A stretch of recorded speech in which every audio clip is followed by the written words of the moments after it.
بسم اللہ والصلاة والسلام علی رسول اللہ محمد وعلی آلہ وصحابہ وازواجہ اجمعین، اما بعد، السلام علیکم ورحمۃ اللہ وبرکاتہ۔ رمضان کے مہینے میں الحمدللہ مسلمانوں میں قرآن شریف کی تلاوت کثرت سے ہونے لگتی ہے۔ تلاوت قرآن کے دوران کئی مقامات ایسے ہیں جن پر سجدہ کیا جاتا ہے، جسے سجدہ تلاوت کہا جاتا ہے۔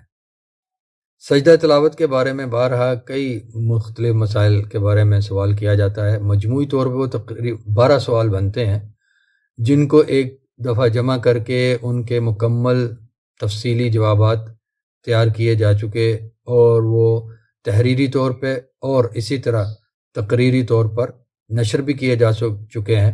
تحریری طور پر میرے بلاگ پر موجود ہیں اور تقریری طور پر چینل پر، دونوں کے لنکس انشاءاللہ اس ویڈیو کی ڈسکرپشن میں شیئر کر دیے جائیں گے۔ تو مختصراً میں اس وقت صرف ایک چیز بتانا چاہ رہا ہوں، وہ ہے سجدہ تلاوت کی دعا، کیونکہ اس بارے میں بھی کئی مختلف چیزیں سننے میں ملتی ہیں۔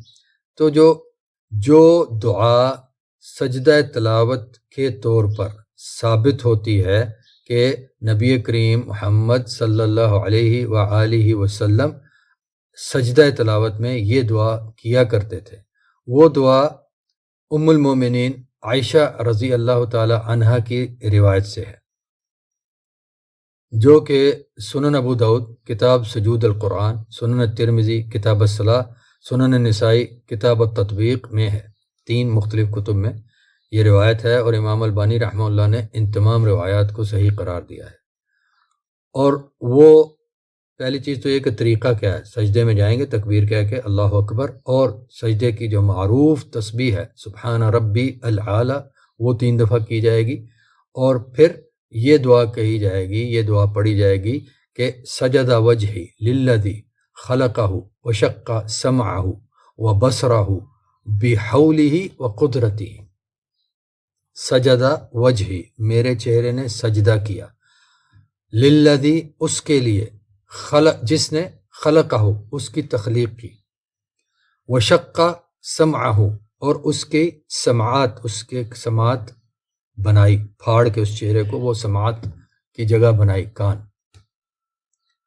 وبصرہ، اور اس کی بصارت، اس کی آنکھیں پھاڑ کے چہرے میں سے وہ نکالی، بحولہ وقدرتہ، جس نے اپنی قدرت اور قوت کے ساتھ، اپنی قوت اور قدرت کے ساتھ، بحولہ وقدرتہ، یعنی میرے چہرے نے اسے سجدہ کیا جس نے اس چہرے کو بنایا، اور اپنی قوت اور قدرت کے ساتھ اس چہرے کو پھاڑ کر اس میں سے اس کی سماعت کے لیے کان بنائے، بصارت کے لیے آنکھیں بنائی۔